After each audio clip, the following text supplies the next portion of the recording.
I know a lot of you guys out there like to keep it 100, but here at Ruffstuff, we think that keeping it 90 is way cooler. So that's why I'm here to show you some of our 90-degree gussets. Let's get into it.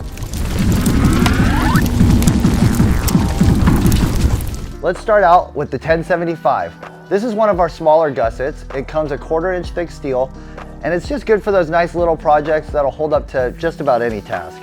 The next one we have here is the 1080, and we also have its brother, the 1106. These are actually some of my favorite gussets because they have this hole in the center, so they make great tie-down straps and good for all sorts of projects. And they also look a little more sleek, like we're doing something nice. It doesn't look like it's a homemade project.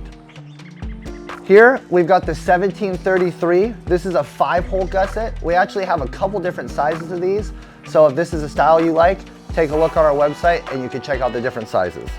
Now that you guys have seen some of the 90-degree gussets that we have to offer, I'd encourage you to take a look at our website, as we do have different angles and different styles to offer. This is just a couple of them.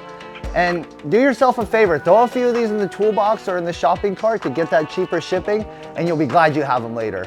Anyways, thank you guys for watching. Until next time, this is Travis, and have a good one.